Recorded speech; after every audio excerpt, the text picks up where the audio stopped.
बच्चों, आज हम लोग क्लास 8 का हमारी दुनिया पढ़ने वाले हैं, जिसका नाम है लौह इस्पात उद्योग। यह इकाई 3 का क होगा। इकाई 3 का क्या होगा?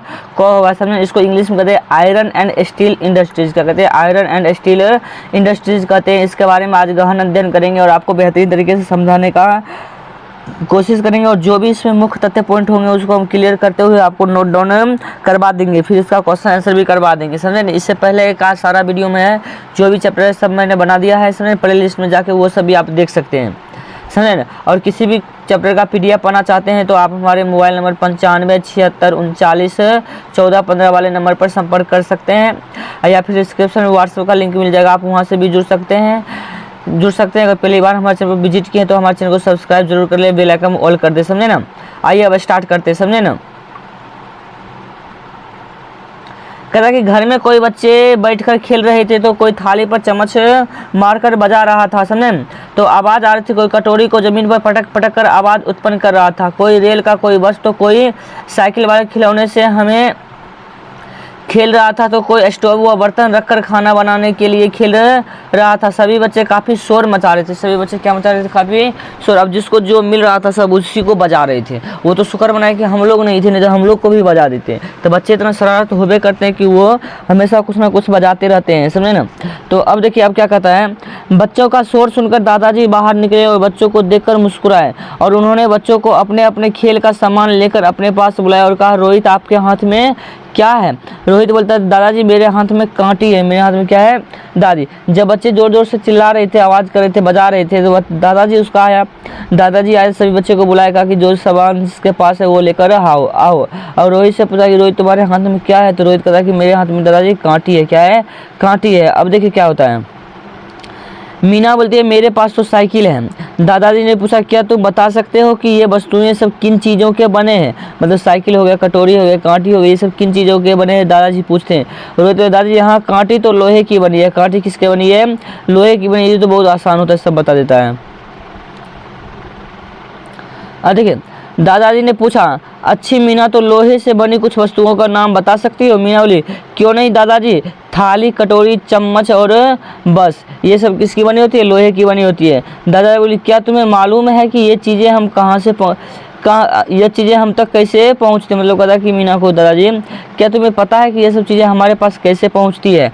रोहित बोला, नहीं दादाजी, क्या आप हमें बता सकते हैं? अब रोहित की उत्सुकता बढ़ी। वो कहता, नहीं दादाजी, आप हमें बता सकते हैं कि ये सब सामान हमारे पास कैसे पहुँचती है?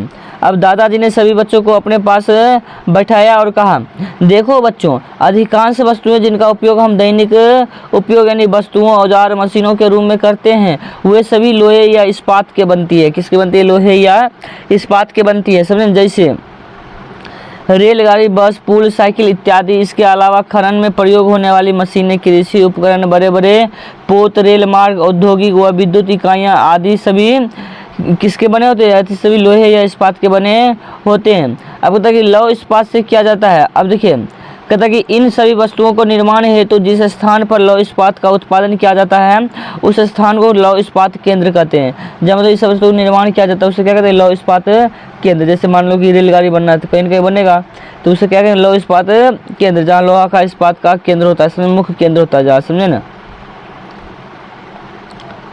अब देखिए अंशु कहता है, अंशु ने पूछा, दादाजी हमारे देश में लौह इस्पात केंद्र कहाँ कहाँ है? तो दादाजी बोले कि भारत में प्रमुख लौह इस्पात केंद्र जो है झारखंड में, उड़ीसा में, छत्तीसगढ़ में, पश्चिम बंगाल में है, और कर्नाटक, तमिलनाडु में। आप ये सब नोट कर लीजिएगा, भारत में प्रमुख लौह इस्पात केंद्र कहाँ कहाँ है। समझे? सब राज्य का नाम नोट कर लीजिएगा और याद कर लीजिएगा। समझे ना? आइए आगे देखते हैं।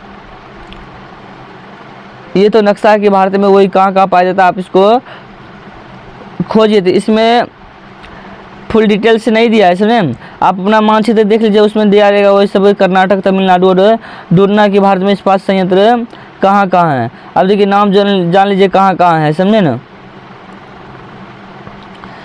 भारत के प्रमुख लौह इस्पात केंद्र एवं संबंधित राज्य, जैसे लौह इस्पात केंद्र का नाम है बोकारो। बोकारो कहाँ है? झारखंड में। जमशेदपुर कहाँ है? झारखंड में। राउरकेला कहाँ है? उड़ीसा में। भिलाई कहाँ है? छत्तीसगढ़ में। दुर्गापुर कहाँ है? पश्चिम बंगाल में। और बर्नपुर कहाँ है? पश्चिम बंगाल में। विजयनगर कहाँ है? हारपेस्ट समझे वो कर्नाटक में। सेलम कहाँ है? तमिलनाडु में। और भद्रावती कहाँ है? लौह इस्पात केंद्र वो कर्नाटक में। कहाँ है बाबू रे? कर्नाटक में। ये सब नोट करिएगा, ये सब तो याद ही रखिएगा। समझे? काम देगा आपको। कहता है यह एक आधारभूत या पोषक उद्योग है। यह क्या है? एक आधारभूत या पोषक उद्योग है जिसके उत्पाद पर कोई अन्य दूसरे उद्योग भी निर्भर करते हैं। इसी के उत्पाद पर कोई दूसरा उद्योग भी निर्भर करता है, इसलिए इसे आधारभूत या पोषक उद्योग कहा जाता है। मीना बोली, दादाजी क्या इन उद्योगों को कहीं भी लगाया जा सकता है? दादाजी हंसे। दादाजी कहे ऐसे कर सकते हैं, परंतु अगर हम कुछ बातों का ध्यान रखें तो वस्तुएं आसानी से कम लागत में बनेगी, क्योंकि इस उद्योग के लिए बड़ी बड़ी मात्रा में कच्चे माल की आवश्यकता होती है। इन कच्चे माल में देखिए, आप लौह इस्पात उद्योग बैठाइएगा, इन बड़ी बड़ी कच्चे माल की आवश्यकता होती है। अब कच्चे माल कौन कौन होता है वो भी हम आपको बता देते हैं। कच्चे माल देखिए, लौह इस्पात बनाने के कच्चे माल क्या होते हैं? लौह अयस्क, डोलोमाइट, चूना पत्थर, मैंगनीज, जल प्रमुख है। ये कच्चे माल भारी और बड़ी मात्रा में होते हैं जिसमें परिवहन में अधिक लागत आती है, इसलिए लौह इस्पात उद्योग की स्थापना कच्चे माल के क्षेत्रों के निकट की जाती है ताकि हम परिवहन बचे, परिवहन में ज़्यादा खर्चा ना हो। जैसा कि भारत में छोटा नागपुर पठार के सटे एक छत्तीसगढ़, उड़ीसा, पश्चिम बंगाल उच्च कोटि के लौह अयस्क तथा अच्छी गुणवत्ता वाले कोककारी, कोयला और अन्य संसाधनों से परिपूर्ण है, समझें, जिसके कारण इन प्रदेशों में लौह इस्पात उद्योग स्थापित किए गए। यहाँ सब लौह इस्पात उद्योग क्या है? स्थापित हुए हैं। इसी प्रकार कर्नाटक में भद्रावती, विजयनगर आंध्र प्रदेश में, विशाखापत्तनम तमिलनाडु में और सरल स्थानीय संसाधनों का उपयोग कर रहे हैं। तो आप यहाँ तक समझ गए। अब आइए सबसे इम्पोर्टेंट, इस्पात निर्माण की प्रक्रिया। इस्पात निर्माण की प्रक्रिया को कहेगा समझाने के लिए। तो आप देखिए इस्पात निर्माण की प्रक्रिया क्या समझाइएगा, समझे ना। कहिएगा कि इसके लिए सबसे पहले कच्चे माल के रूप में लौह अयस्क एवं अन्य खनिजों को प्राप्त करते हैं। सबसे पहले क्या करते हैं? लौह अयस्क को कच्चे माल के रूप में लौह अयस्क को प्राप्त करते हैं, समझे। अब कहता है इसके झोंकधार भट्टी ब्लास्ट फर्नेस में किया जाता है। इसे झोंकदार भट्टी ब्लास्ट फर्नेस में गलाया जाता है और जब यह तरल रूप में आ जाता है तो इसे सांचे में ढालकर ढलवा लोहा बनाया जाता है। सांचे में ढालकर कौन सा लोहा बनाया जाता है? ढलवा लोहा बनाया जाता है, समझे। कहता है कि ढलवा लोहे को पुनः गलाकर ऑक्सीकरण द्वारा अशुद्धता हटाकर मैग्नीज, निकल, क्रोमियम, चूना पत्थर मिलाकर शुद्ध किया जाता है तब मिश्र धातु बनाया जाता है। इसे हम क्या कहते हैं? इस्पात निर्माण की प्रक्रिया। यह देखिए, यह इसका फिगर है, आप अपनी ड्राइंग को भी बना लीजिएगा, समझे। देखिए इसमें क्या कहता है? धातु मल यहाँ पे रहता है, इससे गर्म वायु जाता है। अब देखिए लोहा जो गलता है गल के इधर आता है, लोहा गल के क्या आता है? अच्छा, ये झोंकदार पट्टी क्या आता है? झोंकदार पट्टी। यहाँ देखिए कोक है, चूना पत्थर और लौह अयस्क यहाँ से डाला जाता है, यहाँ से क्या जाता है? डाला जाता है, समझे। अब आइए अपने ड्राइंग को इसका बड़ा सा फिगर बना लीजिएगा, समझे ना।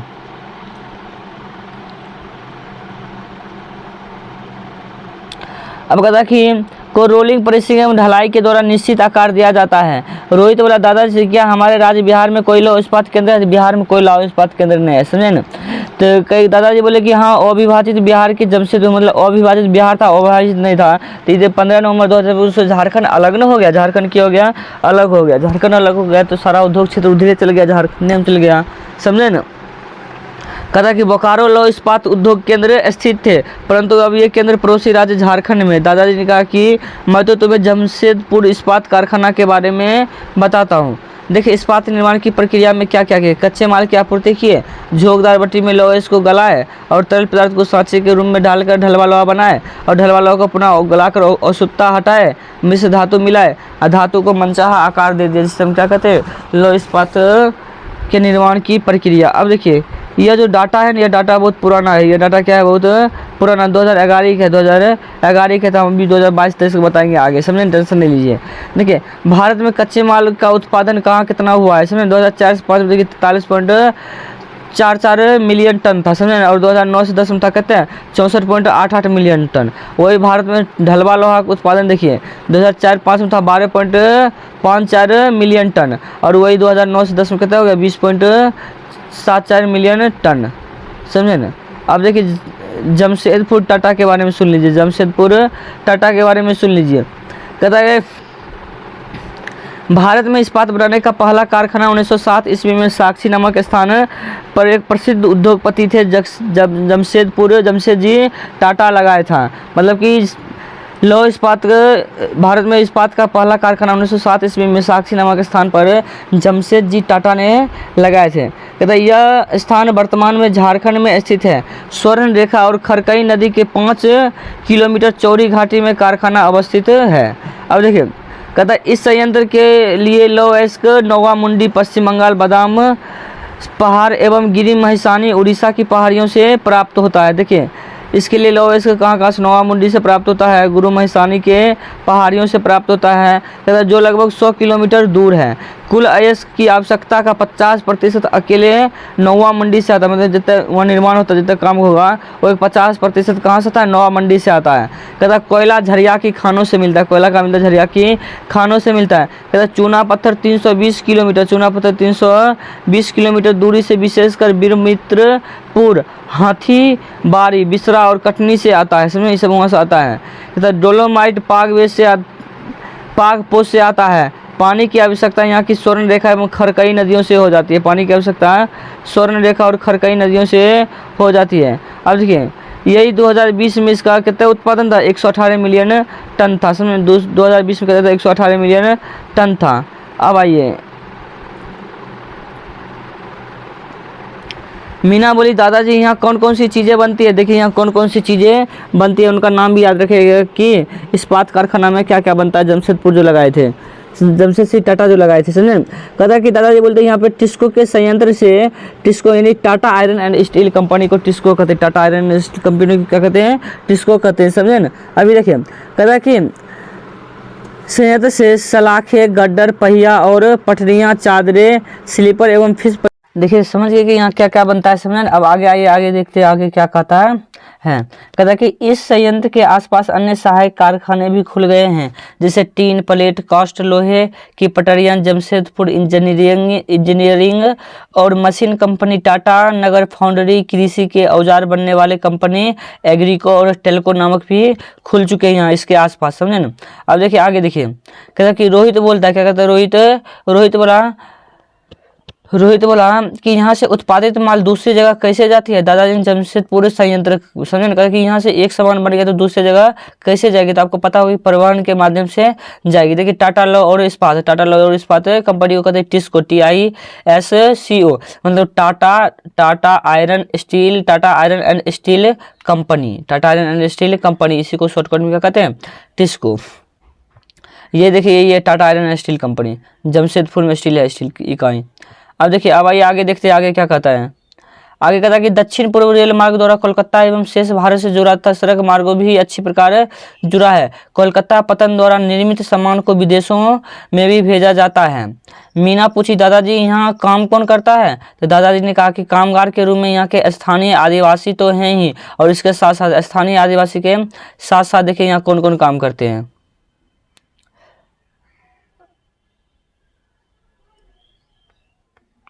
देखिए कौन कौन काम करते, कहाँ थे,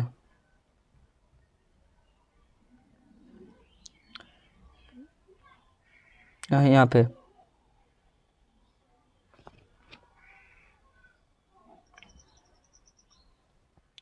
बिहार, पश्चिम बंगाल, उड़ीसा तथा मध्य प्रदेश के लोग भी यह कार्य करते हैं। अब देखिए एक और चीज़ जानना होगा, समझे ना, कि इसे बोकारो स्टील लिमिटेड BSL के नाम से भी जाना जाता है। बोकारो उद्योग के बारे में भी हम जानेंगे, समझें कि बोकारो उद्योग क्या है, समझें। देखिए इसके बारे में जान लेते हैं कि बोकारो उद्योग क्या है, समझें। सोवियत संघ रूस की सहायता से बनाया गया था, समझें, चतुर्थ पंचवर्षीय योजना में।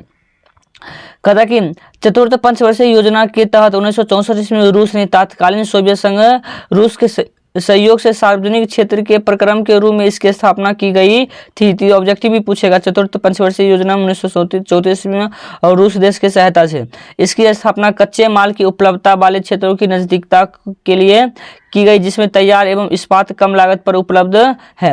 अब देखिए इसको आप पढ़ लीजिए कि बोकारो कहाँ है, बोकारो ककरा सहायता से बना, जमशेदपुर का भिलाई, दुर्गापुर, राउल ककरा सहायता से बना, और स्थापना कब हुआ, समझे, और किस राज्य में है। आप इसको नोट डाउन कर लीजिएगा और याद भी कर लीजिएगा, समझे ना, आपके लिए बेहतरीन होगा। अब देखिए अब एक बार और समझ लेते हैं। इस संयंत्र के लिए लौह अयस्क कीरूबुरु और उसके बाद उड़ीसा से प्राप्त होता है, जो उड़ीसा में चूना पत्थर बीरमित्रपुर जो बंगाल है वहाँ सबसे उपलब्ध होता है। कोयला झरिया और बोकारो की खानों से, और पानी दामोदर नदी घाटी से, और मैग्नीज बादाम की पहाड़ी एवं गुरु महिसानी एवं सुलायत से प्राप्त होता है। यहाँ अनेक प्रकार का उद्योग के लिए सहायक कच्चे माल के रूप में प्रयुक्त होने वाली स्टील की चादरें, गडर, ये सब बनाई जाती है, समझे। और एक बॉक्स में है, इसके बारे में जान लीजिए। सेल क्या है, सेल क्या है। देखिए कहता है कि लौह इस्पात उत्पादन के लिए भारत का सरकारी की सार्वजनिक पराक्रम उपक्रम है, जिसके तहत बोकारो, भिलाई, दुर्गापुर, राउरकेला, सेलम की इकाइयां शामिल हैं। सेल यानी सभी स्टील अथॉरिटी, मतलब सेल का फुल फॉर्म है steel Authority of India Limited, को संक्षिप्त में क्या कहा जाता है, सेल कहा जाता है। SAIL SAI, Steel Authority of India Limited को संक्षिप्त में सेल कहा जाता है। आप इसको याद रखिएगा, समझे ना। अब आइए अब देखते थोड़ा सा और। देखिए तो सलाखे, लोहे, पैड, रेल पटरियां, फिश प्लेट इत्यादि बनाए जाते हैं। रोहित बोलोला, इसका मतलब है कि दादाजी लौह इस्पात उद्योग का योगदान हमारे देश के विकास में बहुत है। तो दादाजी ने कहा हाँ, लौह इस्पात केंद्र का उत्पादन हमारे देश में बहुत है। कहते लौह इस्पात उद्योग को किसी भी देश के उद्योग की रीढ़ माना जाता है। लौह इस्पात उद्योग को किसी भी देश की क्या मानी जाती है, रीढ़ मानी जाती है, क्योंकि औद्योगिक विकास होते हुए बुनियादी वस्तु, औजारों, मशीनों को आधारभूत ढांचे का निर्माण लौह इस्पात से ही होता है। यदि हम विश्व परिक्षेप देखकर ज्ञात करें तो इन देशों में लौह इस्पात की खपत अधिक है, देश ही विकसित है। जिस देश में अधिक खपत है वो देश क्या है, देश ही विकसित है। उदाहरण के लिए जापान, संयुक्त राज्य अमेरिका और फ्रांस, इन सब में ज़्यादा उत्पादन है, इसीलिए यह देश विकसित है। अब देखिए कहते हैं वित्तीय वर्ष 2009-10 के दौरान लौह इस्पात उद्योग का उत्पादन कितना हुआ था मिलियन टन में। देखिए कुल उत्पादन हुआ था 59.69 मिलियन टन। उसके बाद आयात किया था 7.9 और निर्यात किया था कहते हैं 3.24 और उपभोग घरेलू कहते हैं 56.48, समझे। अभी 2022 में इस्पात उत्पादन का जो टन हो गया कितना हो गया, ये 59 जो है ना 59 बढ़ के हो गया 120 मीट्रिक टन। कितना हो गया, 120 मीट्रिक टन हो गया, समझे। अब देखिए मीट्रिक टन मतलब क्या होता है। भारतीय परिचय में देखें तो स्वतंत्रता प्राप्ति के बाद राष्ट्र निर्माताओं ने इस उद्योग की आवश्यकताओं को समझते हुए सर्वप्रथम इस उद्योग को स्थापित किया। आज यह उद्योग देश के अधिकांश आवश्यकताओं की पूर्ति के साथ इस्पात को निर्यात कर भी रहा है। भारत केवल उच्च कोटि के इस्पात का आयात नहीं करता है, बल्कि भारत में विश्व स्पंज लोहे की सबसे बड़ा उत्पादक है। अब तो भारत विदेशों में अनुपयोगी लोहा इस्पात स्क्रैप प्राप्त कर उससे नए नए इस्पात तैयार कर वे साधनों की बचत कर रहे हैं। अगर बच्चों को ये जानकारी बहुत अच्छी लगे, उससे भी बच्चे खुश हो गए, उससे भी बच्चे अपने अपने घर चले गए और खेलने लगे, समझे। अगर आपको यह वीडियो अच्छा लगा तो आप हमारे चैनल को सब्सक्राइब करें और आप इसका क्वेश्चन आंसर पार्ट 2 वाले वीडियो में कर देंगे। कौन कर देंगे, पार्ट 2 वाले वीडियो में कर देंगे। तो आप लोग हमारे साथ बने रहिएगा, समझे। पार्ट 2 में इसका वीडियो कर देंगे, क्वेश्चन आंसर करवा देंगे। Thank you.